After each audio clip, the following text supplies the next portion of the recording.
Hello students, welcome Shivam education centre class 12th math exercise 6.1 और question number आपका 6। देखो, radius of circle is increasing at the rate of 0.7 centimetre पर second. अगर हम radius इसका assume कर लेते हैं, let the radius of circle का रेडियस एज्यूम कर लेते हैं। Let the radius of circle, radius आपने एज्यूम कर लिया। रेडियस ऑफ सर्कल है आपका आर।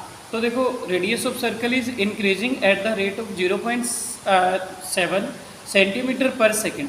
अब देखो, मैंने स्टार्टिंग से बोला है कि सारे क्वेश्चन मुझे एक ही मेथड से कराने हैं। ये आपका पर सेकेंड है, तो इसका मतलब therefore dr/dt is equal to आपका 0.7 सेंटीमीटर पर सेकेंड है। कैसे पता चला? देखो, dr तो change in radius, dt change in time, ऐसे कंसीडर कर लो आप इसको। तो change in radius with respect to time 0.7 centimetre पर सेकेंड था ना, तो इसलिए अपॉन में पर सेकेंड था, तो यहाँ पे भी मैंने dt भी मेंशन किया अपॉन में। तो dr/dt इक्वल 0.7 सेंटीमीटर पर second. What is the rate of increase in circumference? Circumference का रेट कैसे इंक्रीज हो रहा है वो आपको निकालना है। आप मेंशन करोगे लेट सरकमफ्रेंस ऑफ सर्कल, हम एज्यूम कर लेते हैं यहाँ पे circumference of the circle is equal to c। आपने मान लिया c, तो देयरफॉर c कितना होता है आपका 2πr होता है सरकमफ्रेंस सर्कल का।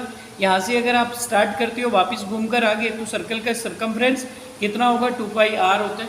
ठीक है, अब देखो, मैंने स्टार्टिंग से ही बताया ये अपॉन में सेकंड है, यहाँ पे अपॉन में सेकंड है। सेकंड किसका यूनिट होता है? टाइम का। तो दोनों साइड डिफ्रेंशिएट करेंगे विद रिस्पेक्ट टू t। तो differentiate with respect to t both side, दोनों साइड आपने t के रिस्पेक्ट में डिफ्रेंशिएट कर दिया। तो dc का कितना बन जाएगा? dc अपॉन कितना हो जाएगा? dt। तो ये क्या आ गया? dc change in circumference, dt with respect to time आ गया। तो change in circumference with respect to time आ गया आपका। यही तो निकालना था, what is the rate of increase in circumference. तो change in circumference with respect to time is equal to, इधर हो जाएगा d/dt ऑफ 2πr।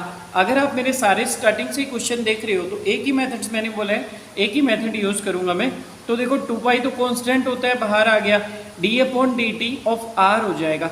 अब आप बताओ, क्या d/dt r का निकाल सकते हैं? कभी भी नहीं निकाल सकते। r का d/r ऑफ r होता है, x का d/x ऑफ x कर सकते हैं डिफरेंशिएशन। d/dt r नहीं होता है, तो इसको ऐसे मेंशन करना पड़ेगा, 2π into d/dx d/dr of r। अगर x होगा यहाँ तो अपॉन में x, r होगा तो अपॉन में r इनटू, देखो मैंने dr से नीचे मल्टीप्लाई डिवाइड कर दिया, dr से ऊपर मल्टीप्लाई भी कर दिया और dt को यहाँ पे लिख दिया। देखो, dr से dr कट करोगे तो दोबारा dt नीचे आ जाएगा, फिर से ये d/dt बन जाएगा। ऐसा करने का पर्पज़ क्या था? d/dr ऑफ r निकाल सके हम। 2π इंटू d/dr ऑफ r कितना होता है? 1 होता है। देखो, आपको कहीं पर अगर डिफरेंशिएशन में भी प्रॉब्लम होगा, आप मुझे कमेंट बॉक्स में कमेंट कीजिए, मैं सारा डिफरेंशिएशन आपका बेस से, जीरो बेस से क्लियर कर दूंगा। एक बार आप बस कमेंट कीजिए कि हाँ सर, हाँ यहाँ पर मुझे हेल्प चाहिए। dr/dt की वैल्यू कितनी है? 0.7, तो पुट हेयर 0.7। क्लियर हो गया? यहाँ मेंशन कर सकते हैं, since dr/dt is equal to, आपके पास है ना स्टार्टिंग में 0.7, तो यहाँ पर 0.7 सेंटीमीटर पर सेकेंड है आपके पास ऑलरेडी। ठीक है, देखो, तो हम करते हैं इसको कितना, 2 7 जा 14, एक डिजिट के इधर डेसिमल लगा दोगे और ये पाई। यूनिट क्या बनेगी? देखो, सरकमफ्रेंस होता है सेंटीमीटर, ऐसे ही तो आता है, साइड सेंटीमीटर में है तो सेंटीमीटर, मीटर में है तो मीटर। 1.4 पाई सेंटीमीटर, और विद रिस्पेक्ट टू टाइम निकाल लेते हैं तो पर सेकेंड। तो किस रेट के साथ आपका सरकमफ्रेंस चेंज हो रहा है? dc/dt is equal to 1.4 pi centimetre पर second. That is your answer. I hope बहुत अच्छे से क्लियर हुआ होगा। कहीं पर भी आपको छोटा सा डाउट कन्फ्यूजन है, आप जरूर कमेंट बॉक्स कीजिए। श्योर, आप चाहे रेगुलर स्टूडेंट हो या ना हो, I will help you if you are comment here. Thanks for watching.